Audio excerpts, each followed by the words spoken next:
John Van Pelt, do we have you now? I think I can see you. You're a little bit blurry, but normally you're a little bit blurry anyway. What's going on? Yeah, David, there's no one-armed bandits down here in Atlantic Beach, Right. but a lot of wind. I'm out on the Oceana Pier in Atlantic Beach all day long. Half of North Carolina has been getting piles and piles of rain. And the wind, once I got to the beach, we were in a dry spot for a little while, but the wind stayed up and the wind has picked up, and you can tell the rain has too. We might get another couple of inches down here.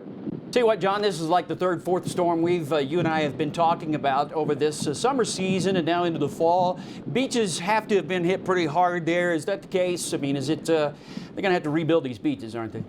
Luckily, where I'm in Atlantic, David, not that much erosion, although because it has been eroded before, it's lower than it has been. I was just talking to some folks in the pier, and they said about an hour from now when high tide comes up, that water will be very close to the pier house down here. And there's, with all this rain coming down, there's actually flooding on the beach just from freshwater flooding. Freshwater flooding, a lot of that. And, you know, we've been talking for the past 6 weeks or so about the heavy rains into the area. Has, have we seen the worst of that? I mean, is it any more visibility of that's taken place over the last 2 months, we'll say, the heavy rains?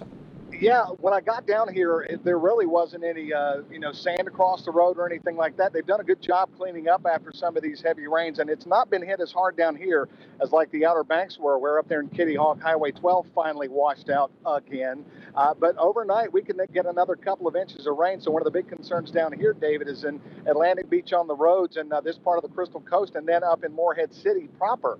There could be a lot of road flooding tonight, which will be dangerous because it'll be dark. Yeah, we're looking at the breakers there on your right side coming over your shoulder. So some high surf out there. And I know we've got some data here indicating 10-foot waves just offshore. East-southeast wind at 29, gusting to 36, not far from where you are.